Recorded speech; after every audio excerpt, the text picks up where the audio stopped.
You think you know your family. You think you know what love means, what loyalty means. I learned the hard way that sometimes, the people closest to you are capable of the most unimaginable betrayal. A betrayal so profound, it didn't just break my heart, it tried to break my life. And after everything, after the trials, the rebuilding, the quiet moments where I finally started to heal, she asked for my forgiveness. It was in a medium security correctional facility, a meeting arranged by some prison rehab program. Patricia sat across from me, looking completely broken. Gray hair, no makeup, the orange jumpsuit hanging off her like she'd wasted away. Her hands wouldn't stop shaking. The counselor said something about healing and accountability, but I just stared at my mother, the woman who had traded my freedom for her other sons. Finally, her voice, a broken rasp, reached me. Caleb, please. I know what I did was unforgivable. I destroyed your life because I was selfish and stupid. I chose Dylan over you, and I was wrong. I'm begging you. I can't sleep. I can't eat. Please, I need you to forgive me. I'm your mother. Please. And I just said, no. She flinched like I'd slapped her. Tears, real ones this time, started streaming down her face. Caleb, please. I'll do anything. I'll sign over everything. I'll testify against Dylan if you want. I can't do this anymore. 13 years. I won't survive this. Please, baby. Please. I looked at her, then, and I remembered everything. I remembered the years I'd spent building my life, brick by painstaking brick, while she enabled Dylan's slow, self-destructive slide. I remembered the phone call. It all started when I was 32. I'd spent 6 years at my firm in Denver, grinding out 60-hour weeks, endless design revisions, every client pitch a battle. It was all leading somewhere, senior partner. It was finally within reach. Meanwhile, my 30-year-old brother, Dylan, was living rent-free in my parents' basement. He was supposedly working on his DJ career, but really, he was just unemployed, draining their bank account for weed and video games. I'd clawed my way up from student loans and side hustles while he was handed everything and still managed to stumble. What I didn't know was that my clean record, my hard work, had made me the perfect cover for something much darker. And I definitely didn't know my own mother was about to destroy everything I'd built. The pitch was going flawlessly. 27th floor, a glass conference room overlooking the city. My sustainable drainage design was about to land the biggest contract of my career, $3.8 million to transform Highland Park from a concrete wasteland into something beautiful. This was my shot at senior partner, the corner office, the respect. Then the conference room doors slammed open. 2 uniformed cops and a detective, who looked like he benched small cars for fun, walked straight toward me. Didn't ask permission. Didn't apologize. Just made a beeline while I was mid-sentence about water retention systems. Caleb? Yeah, that's me. Whatever this is, can it wait 20 minutes? No. You're under arrest for identity theft and embezzlement. I laughed. It had to be a prank. Maybe the junior architects thought they were funny. But then cold steel clicked around my wrists, and reality hit like a freight train. The detective said there was a warrant. White collar or not, they weren't waiting for me to finish my presentation. My boss stood up so fast his chair screeched across the floor. Detective, this is my lead architect. You've made a mistake. No mistake. We have surveillance footage, forged signatures, electronic records. It's airtight. They walked me out through the main office, past everyone I'd worked with for 6 years, past the assistant who always saved me the good coffee, past the interns I'd been teaching. Every single person stared at me like I'd just done something unspeakable. The shame was suffocating. My phone started blowing up before we even hit the elevator. Texts, email notifications, work chat going nuclear. By the time we reached the lobby, 3 clients had already called asking what the heck was happening. My boss's assistant was speedwalking behind us, whispering urgently into her phone about damage control and media statements. The perp walk through the marble lobby felt like it lasted hours. Security guards I joked with every morning stood frozen, eyes following me like I'd sprouted horns. The lunch crowd from nearby offices stopped mid-bite to watch. Someone had their phone out filming. Great. I'd be viral by dinner. The Union Square precinct smelled like burnt coffee and broken dreams. They threw me in an interrogation room, and the detective dropped a file on the table thick enough to stop a bullet. $16,000. Caleb, you drained it from Prairie Industries Employee Relief Fund 18 months ago. The withdrawal was initiated through a forged authorization packet submitted to a third-party administrator. We've got you on camera at the bank collecting the check. We've got your signature on withdrawal slips. Game over. I didn't touch anything. I haven't worked with Prairie Industries in over a year. The detective leaned back, arms crossed. The initial complaint came from a family member. Said you'd been acting weird with money lately. Even gave us copies of your ID documents to help with the investigation. He slid a photocopy of a check across the metal table. My name was signed at the bottom. Except the signature was wrong. The C had the stupid flourish my brother Dylan used when he forged my signature on permission slips in high school. That dragged out B at the end. Classic Dylan. That's my brother's handwriting, not mine. The detective raised an eyebrow like I'd just told him the earth was flat. So your brother walked into a bank with your ID, forged your signature, and nobody noticed? You realize how that sounds? It sounded insane. But Dylan and I looked similar enough. Same build, same brown hair, same square jaw. If he had my documents, he could absolutely pull it off. Especially since he'd been mooching off my parents for 3 years, doing nothing but smoking weed and playing video games. I called Sarah, my best friend from college and the sharpest defense attorney in Denver. She showed up within 2 hours and somehow got me released on bail. You're in deep, Caleb, she said as we walked to my car. The evidence looks bad. This isn't about your job. It's about someone wearing your name like a costume. If you're saying it's Dylan, we need proof. Real proof. I know exactly where to find him. I drove straight to my parents' place in the suburbs. Same house where Patricia used to lecture me about responsibility while handing Dylan everything on a silver platter. As I pulled into the driveway, my headlights swept across something that made me slam the brakes.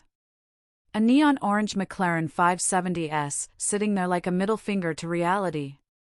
My dad, Richard, drove a 15-year-old sedan with duct tape holding the bumper on.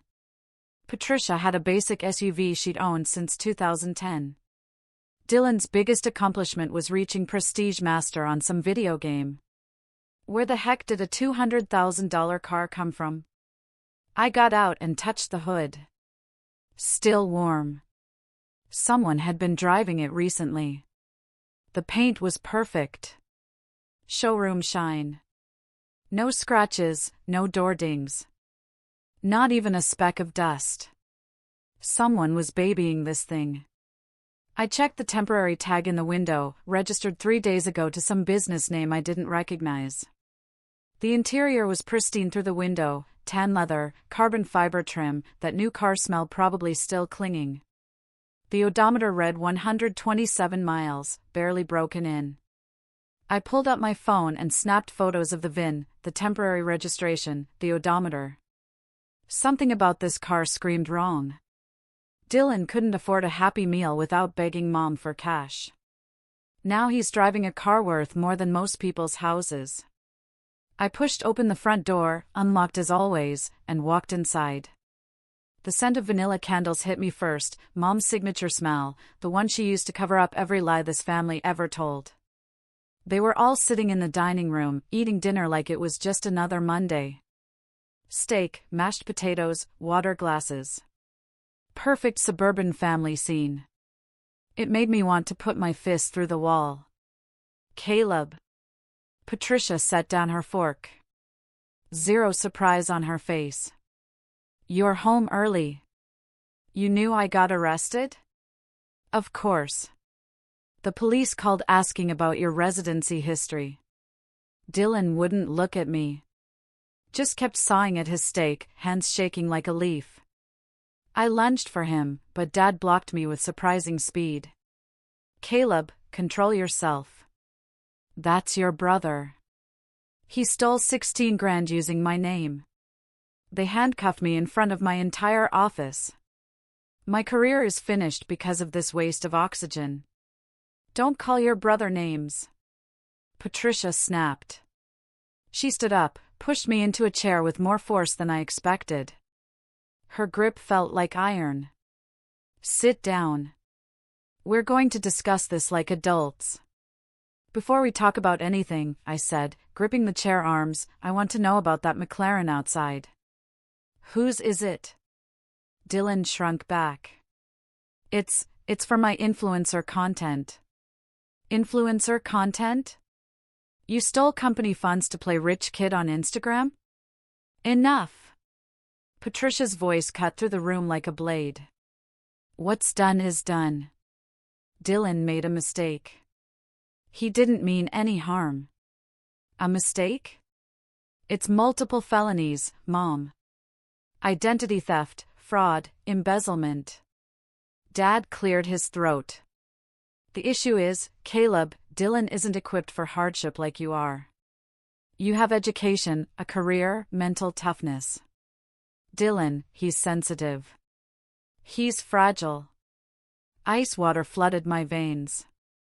I knew where this was going. I'd heard variations of this speech my entire life. What exactly are you saying, Dad? Patricia looked me dead in the eyes. No hesitation, no shame. Caleb, you need to take responsibility for your brother's actions. The silence was absolute. Even the refrigerator seemed to stop humming. Excuse me? You heard me correctly. If Dylan goes to prison, he'll die. He won't last a single week. But you're different. You're a survivor. You can handle 18 months in minimum security, and when you get out, you can rebuild. You're talented. He can't risk his DJ career falling apart now. You can lose a few years. You'll bounce back. You're out of your mind. I stood up so fast the chair hit the wall. You want me to go to prison for his crime? It is your responsibility. Patricia raised her voice, face flushing red. You're the oldest. You've had everything. The education, the career, the opportunities. Your brother has nothing. Now you want to take away his freedom, too? I'm not taking anything. He did this to himself. Money is replaceable, Caleb. Family is not. She slammed her palm on the table hard enough to make the water glasses jump. For once in your life, be a real brother. Some people are born to support others. That's your role in this family. Accept it. That's when I understood. The woman standing in front of me wasn't my mother. She was a stranger who'd sacrifice one son to protect the other without losing a minute of sleep. But I didn't know yet that the $16,000 was just the opening act. I didn't know about the McLaren's real source. I didn't know about the empire they'd built using my name. Dad? I turned to him, hoping for one voice of reason. You seriously agree with this? You want me locked up? He stared at his water glass like it held all the answers. Couldn't even meet my eyes. Your mother's right. Dylan isn't built for the real world like you are. Prison would destroy him permanently. The memories hit me all at once. When I was 17, I needed a car to get to my construction job. They said money was tight. I saved for 8 months, bought a rusted Ford Ranger with 180,000 miles.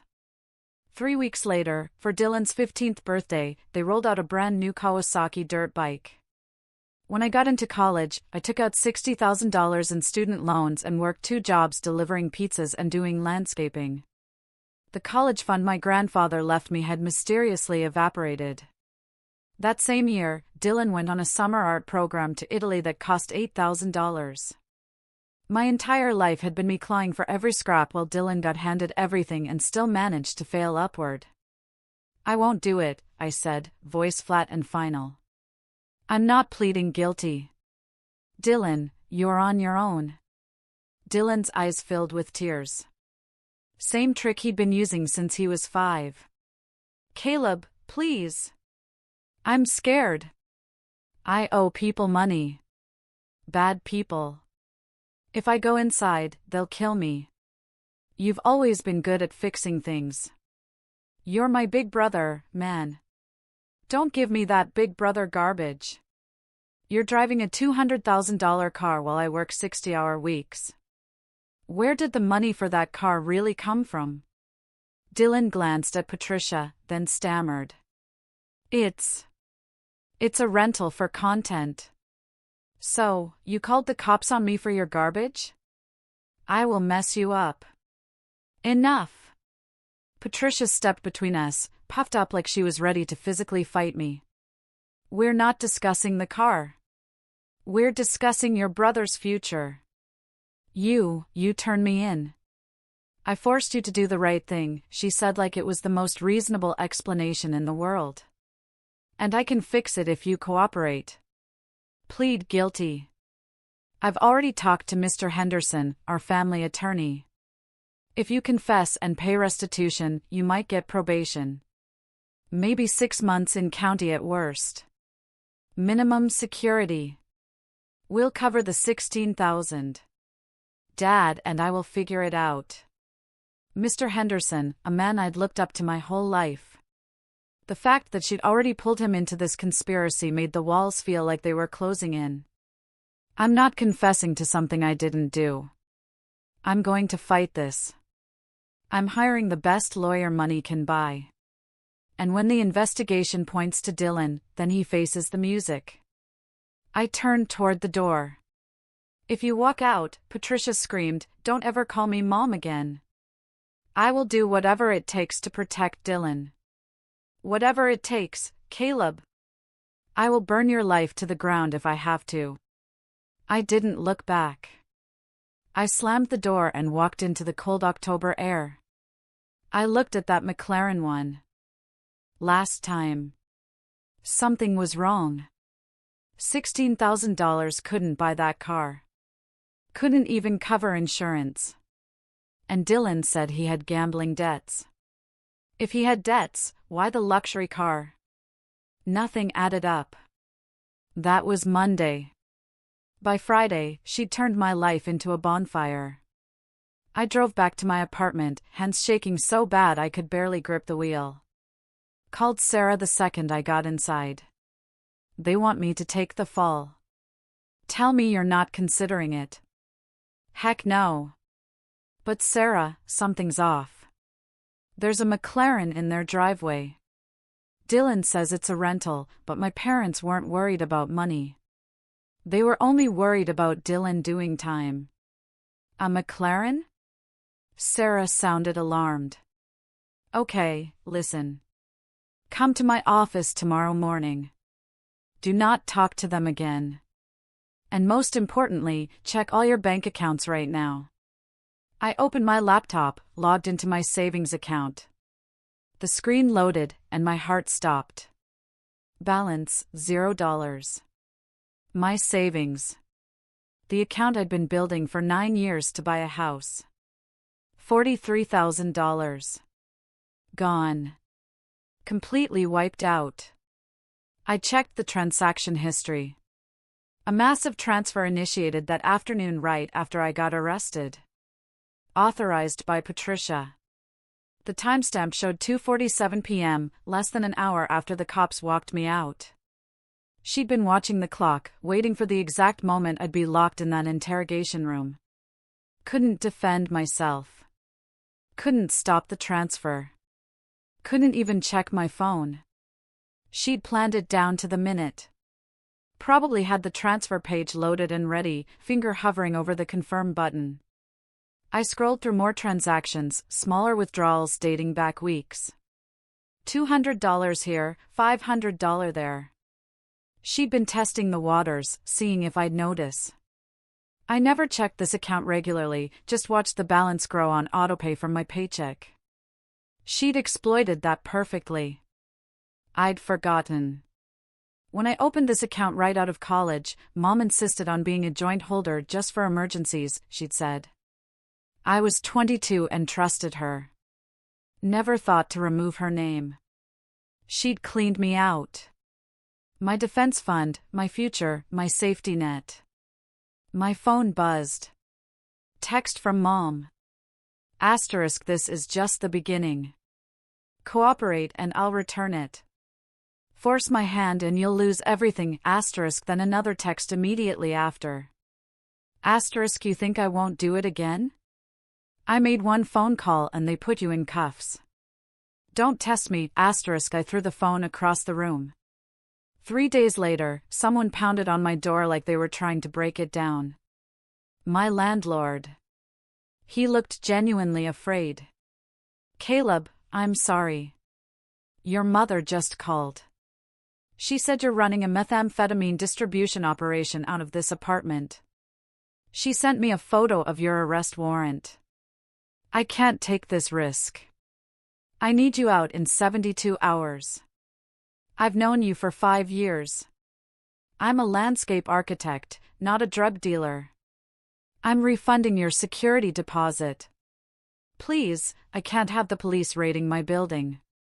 He shoved the eviction notice into my hands and practically ran down the hallway. My mother wasn't bluffing. She was systematically destroying my life. This control freak. I went straight to Sarah's office. She handed me black coffee and sat me down. I heard about the bank account. We could sue for conversion, but it's a joint account. Civil matter, not criminal. It'll take months. Right now, our priority is the criminal case. I need to talk to Mr. Henderson, I said. He's handled my parents' legal stuff for 20 years. Maybe he can help me understand what's happening. Sarah frowned. Be careful. If he's their attorney, his loyalty isn't to you. I drove to his office downtown. He'd been Dad's best friend since college, the man who gave me career advice. I'd always thought of him as the good uncle. Caleb, my boy, he greeted me with a firm handshake. Sit. Your mother explained the situation. Terrible business. I didn't do it. Dylan forged my signature. He sighed, taking off his reading glasses to clean them. I believe you, Caleb, but the problem is evidence. The signature, the surveillance footage, the login came from a home ISP account tied to your name. It all points to you. Dylan has no assets. If he goes to prison, he can't pay restitution. But you have earning potential. So, what are you suggesting? Take the deal, Caleb. I've negotiated with the district attorney. If you plead guilty and pay restitution, you get 18 months probation. No jail time. You keep your job if we handle PR correctly. Plead guilty to something I didn't do? Sometimes family harmony is worth more than being right, son. Your parents are devastated. I felt sick. I stood to leave when I realized I'd left my phone on his desk. Turned back. His door was cracked open. I was about to push it when I heard him on the phone. Yes, Patricia, I told him. No, he's not convinced yet. Don't worry. The insurance situation is protected. The kid doesn't know about the policies. Yeah, keep the pressure on. Asterisk insurance situation. Policies, asterisk I backed away quietly. Used a spare car key I kept in my wallet to start my car. My hands were shaking so violently I could barely turn the ignition. He had sold me out. He wasn't just protecting Dylan. He was protecting something much bigger. By the end of that week, she escalated from my bank account to my workplace. I drove back to my firm. Needed to explain to my boss. Needed to salvage my career. But when I walked into the lobby, the receptionist looked at me with pity. "Caleb, your boss said he doesn't want to see you. And your mother is in his office." My mother? I walked toward the office. The scene inside made my blood boil. Patricia was sitting on the leather couch, crying into a tissue. My boss stood nearby looking uncomfortable. "Oh, Caleb," she sobbed when she saw me. "Thank God you're here. I was just apologizing for your behavior. I told him about your substance abuse issues." Substance abuse? What the heck are you talking about? Don't deny it, sweetie. She turned to my boss. He started using cocaine last year. That's why he needed money. He even got violent with me when I confronted him. She pulled up her sleeve, revealing a massive bruise on her forearm. I recognized that bruise from when she slammed her arm against the doorframe yesterday, trying to block me from leaving. That's a complete lie. I've never touched drugs. I never laid a hand on her. My boss held up his hand, looking exhausted. "Caleb, I don't know what's true anymore, but between the police yesterday and now your mother, we're bidding on a major city contract. We can't afford scandal. You're firing me? I'm placing you on unpaid leave until this is resolved. Please leave the building, Caleb. Handle your family situation." I looked at Mom. Her face was buried in the tissue, but I saw it. A slight smirk curling her lips. She'd done it. Money first, housing next, work last. Like she had a checklist. I was cornered. No money, no job, no home, and felony charges hanging over my head. But she made one critical mistake. When you push a man into a corner with nothing left to lose, he becomes the most dangerous thing in the world. And Mr. Henderson's slip about insurance was the thread I needed to unravel everything. I called Sarah from my car. "Sarah, I need help. I think my parents aren't just protecting Dylan. I think they're running a massive fraud operation. Come to the office now." I met Sarah's guy at her office. He looked like he lived on energy drinks and conspiracy theories, but his eyes had that sharp intelligence that comes from seeing through nonsense for a living. Sarah's secret weapon for financial fraud cases. He didn't hack anything, he pulled what you can legally pull fast: my credit report, business filings, registration records. The deeper stuff took days, not minutes: phone calls, public record requests, a few paid background checks, an investigator who knew how to get a storage manager talking without sounding like a cop. By the time we went back to the detective, we weren't walking in with a conspiracy board and vibes. We had a packet. "All right, Caleb." He spun his laptop around. "I pulled your credit report like you asked. And holy heck, it's lit up like a Christmas tree. What did you find? You own 4 LLCs: Reynolds Consulting, Apex Logistics, Northern Imports, and Cascade Holdings. All registered under your name and social security number. Starting 10 years ago. 10 years ago. Right after I graduated and moved out, my parents had asked to borrow my documents for some insurance paperwork. I trusted them completely. And here's where it gets interesting," he continued. "That McLaren you mentioned, registered to Reynolds Consulting. But that's not all. There's a Porsche 911, an Audi R8, and a Range Rover, also registered to these companies." I felt like I'd been punched in the stomach. My family was driving a fleet of luxury vehicles in my name, while I drove a 10-year-old Honda with a cracked windshield. "What about money movement?" Sarah asked. "That's where it gets dark," he grimaced. These companies show minimal legitimate business activity, but they have massive insurance claim payouts. Staged accidents, property damage, cargo theft. Total payouts over the last 6 years north of $800,000. He pulled up another document. And here's the thing that'll make your blood freeze. That McLaren, it's scheduled for a photo shoot next week at a storage facility rented under Cascade Holdings. Through publicly accessible business filings, I found the facility's address. The investigator I work with visited.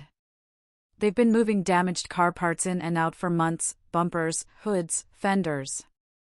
That McLaren sitting in their driveway isn't a status symbol. It's inventory.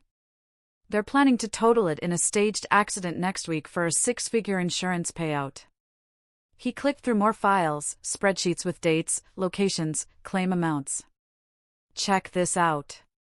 Repair estimates, body shop invoices, all fake. They've got a whole network. 3 body shops in different counties. All owned by the same shell company registered in Nevada.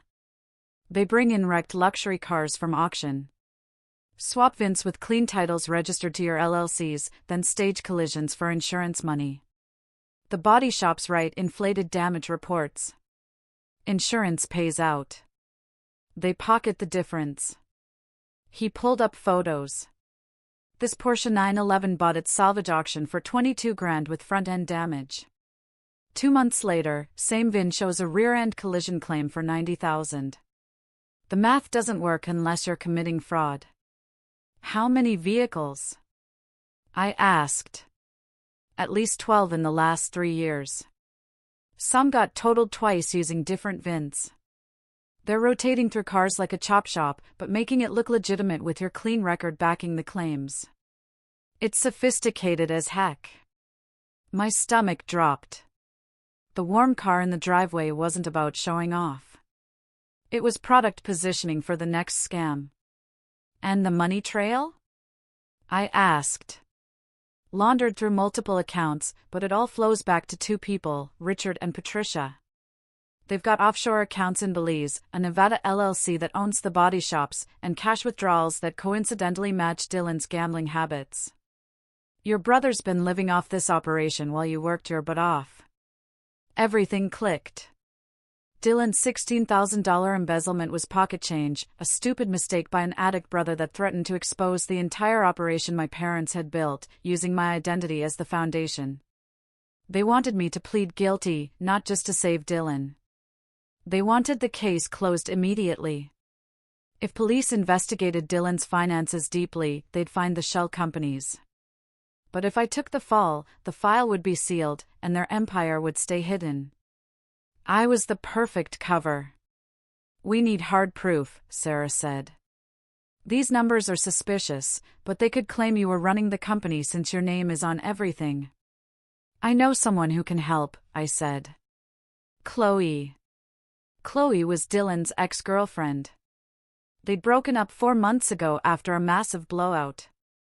Dylan had cheated on her, and my family gave her a hard time. I found Chloe working at a pool hall on the west side. When she saw me, she looked like she wanted to run, but I blocked her path. Chloe, I'm not here to cause problems. Dylan and my parents are trying to send me to prison. Chloe paused, her eyes filled with bitterness. Your family is pure garbage. They treated me like trash. I know. They're doing the same to me now. Do you know anything about their business operations? Chloe laughed, lighting a cigarette with shaking hands. Business? You mean the insurance scams? Dylan used to brag about it when he was high. Said his parents were criminal geniuses. Buying luxury cars, staging wrecks, collecting payouts. He even kept documentation. Called it his insurance Bible in case his parents tried to cut him out of the money. Any idea where that documentation is? He keeps it in a shoebox under his bed. Black Nike box. Has every claim, every payout, every staged accident documented. He showed me once when he was paranoid they'd screw him over. Said it was his life insurance policy. I turned to Sarah. We need that notebook. We can't break in. That's illegal, Sarah warned. We need to manipulate them into giving it up or manipulate them into confessing. A dangerous plan formed in my mind. It was risky as heck, but it was the only way to end this permanently. I'm going to plead guilty, I told Sarah. Are you insane? No, I'm going to pretend to plead guilty. I'll tell them I agreed to take the fall, but on one condition: they sign over a chunk of money up front so I can start a business when I get out. I'll bait them into explaining where the money comes from. You need to record it, Sarah said. And we need law enforcement involved. I called the detective. Initially, he thought I was wasting his time. But after Sarah's guy sent him the preliminary financial analysis and Chloe's statement, his entire attitude changed. All right, Caleb, the detective said, the insurance fraud crosses state lines. Vehicles registered in Colorado, staged accidents in multiple states, offshore accounts in Belize. That makes it federal. FBI is taking lead on this, which means we can wire you up under federal consent laws. I've already got the assistant U.S. attorney signing off on the intercept authorization. We'll do it the right way, paperwork and all. If it's not clean, we're not doing it. But you need to get them to admit it verbally. Don't ask leading questions. Let them volunteer information. Let them brag. People like that always do. If you fail, you're on your own with those embezzlement charges. I won't fail. The next morning, I called Patricia.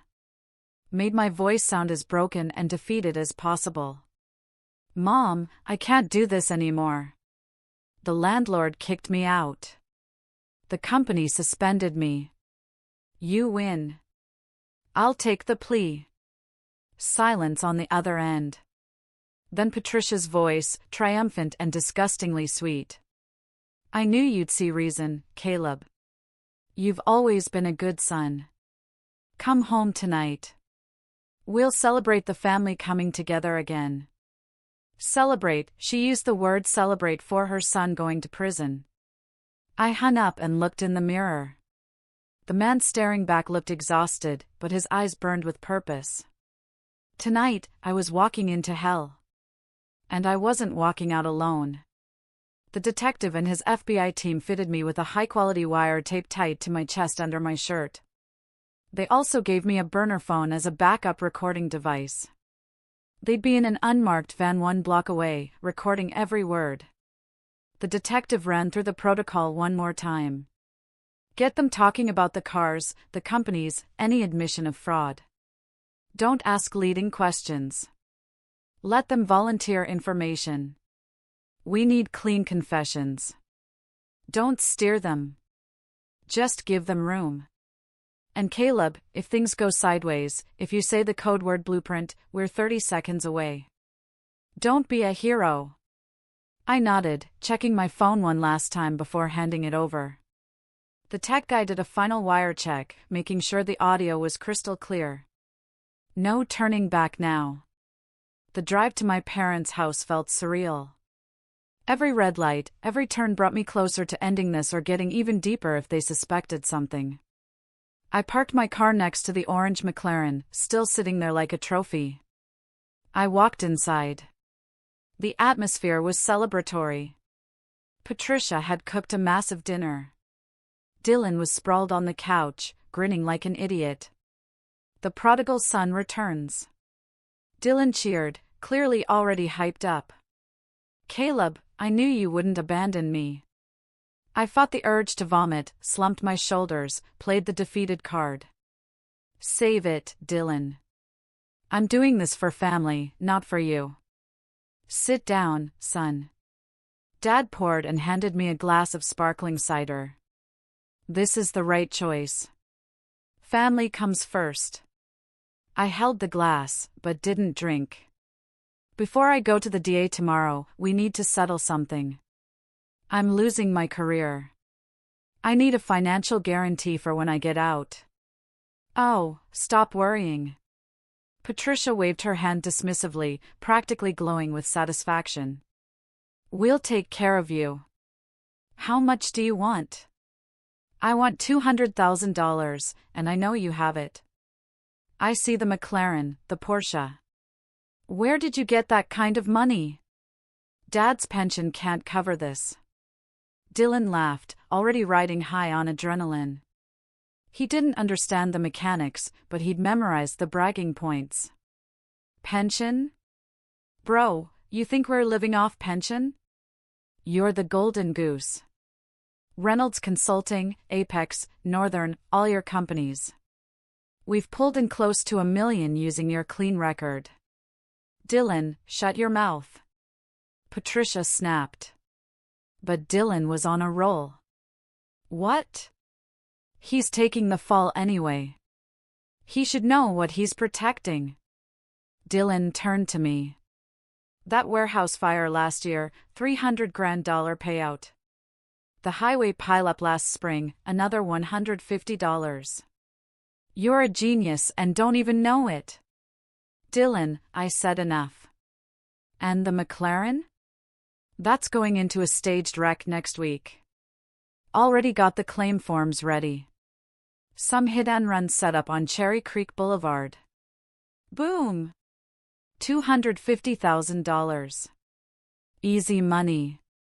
Dylan. Patricia's voice cut like a whip, but it was too late. The damage was done. Dad had gone white. Patricia stood there frozen, realizing what just happened. Dylan looked confused, finally sensing he'd said too much. I set the glass down slowly. The clink echoed. So Dylan's $16,000 was just an occupational hazard? I asked quietly. Patricia's eyes locked on mine. She knew. Somehow she knew. What Caleb needs to understand, she said carefully, trying to salvage it, is that family protects family. These business arrangements are complicated, but I stood up, shedding the defeated posture. Reached into my jacket and pulled out the burner phone the FBI had given me, setting it on the table face down, nice and calm. What? What is that? Dad's face drained of all color. That's a first-class ticket to prison for all three of you. Sirens wailed outside. Blue and red lights flooded through the windows. Police! Open the door! You! What did you do? Patricia stumbled backward. I did what a real brother does. I cleaned up the mess. Run, Dylan! Dad screamed. Dylan grabbed the McLaren keys and bolted for the garage. The front door slammed open. Officers rushed in. Everybody down! Hands where we can see them. I raised my hands, standing still. Dad got tackled, handcuffs snapping on. Patricia screamed as officers dragged her out. Through the window, I watched Dylan sprint toward the McLaren. He yanked the door open, threw himself inside. The engine roared to life, but 2 patrol cars had already blocked the driveway. He revved the engine, tires spinning uselessly against concrete. Officers surrounded the vehicle, guns drawn. Dylan killed the engine, stepped out with his hands up. The officer nearest him spun him around hard, face first into the McLaren's hood. The same hood he'd probably wiped down 100 times, now pressed against it while steel cuffs clicked around his wrists. Then Dylan's panicked voice cut through the chaos. Wait! I can give you more. Photos, texts, burner phones. Keep me out of federal prison and I'll give you everyone. Even handcuffed, the golden child was negotiating. The detective picked up the burner phone and checked the wire pickup. Solid work, Caleb. Those flashing police lights were the most beautiful thing I'd ever seen. They took everyone downtown. This time I wasn't in cuffs. I rode in the detective's unmarked car as a cooperating witness. At the precinct, Dylan broke in under 20 minutes. Gave up the insurance Bible location, Swiss account numbers, everything. Then he pulled out his phone, a hidden folder full of screenshots, planning texts between Patricia and Richard, burner numbers, staging scripts. He'd been keeping receipts on everyone the whole time. Pure rat instinct. Dad confessed to everything within an hour, asking only for leniency for Patricia. Patricia refused to talk until the detective played the recording. When her voice filled the room, admitting to the staged accidents and insurance payouts, her face went white. I finished my statement at 4 a.m. Sarah met me outside with coffee. Full immunity for cooperation, she said. The detective's writing the exoneration letter for your boss. The trial took 14 months to get to court. My parents hired expensive lawyers, fought hard, pleaded not guilty. Patricia tried claiming I was the mastermind, but the financial analysis and Dylan's dead man switch folder buried that argument. The jury took under 4 hours. Guilty on all counts. The judge sentenced them without hesitation. Richard, 13 years federal. Patricia, 13 years federal. Dylan, for years with mandatory rehab. Patricia screamed as they let her out, called me a traitor. The marshals didn't care. I blocked every relative who sided with them. Done negotiating. My boss called me back to the firm a week after sentencing. The Highland Park project. We won the contract. City planning specifically requested you as lead architect. He slid the promotion paperwork across his desk. Senior partner. You earned it. Sarah and I had dinner that night at a steakhouse overlooking the river. First time in 18 months we weren't talking about depositions or evidence chains. You look different, she said. I feel different. She squeezed my hand across the table. I was wondering when you'd notice I've been right here the whole time. We moved in together 8 months later. No drama, just respect and silence when we needed it. 14 months after that, I stood on the observation deck of the completed Highland Park. Opening day, hundreds of people walking through gardens I designed. Sarah leaned against my shoulder. What are you thinking? She asked. That I'm done looking back. Good, she said. The mayor's waiting for the lead architect. I turned away from the railing and walked into the crowd. So when Patricia asked for forgiveness in that sterile prison room and cried real tears, begging me, please, baby. Please, I knew exactly what I had to do. You called me selfish for not going to prison for him. You stole my money. You tried to destroy my career. You wanted me in a cell instead of him. I know, and I'm sorry. I'm so sorry. She was sobbing now, gasping for air. The counselor reached for tissues. Patricia pushed them away, leaning forward desperately. Please, just tell me what I can do. Anything. I'll do anything. I stood up slowly, buttoned my jacket, looked down at her while she cried. 13 years, Patricia. Enjoy them. Her face crumpled completely. She reached across the table like she was going to grab my hand, but the counselor stopped her. Caleb, please don't leave like this. Please. I walked to the door without looking back. Sarah was waiting in the parking lot with coffee. How'd it go? Exactly how I wanted it to.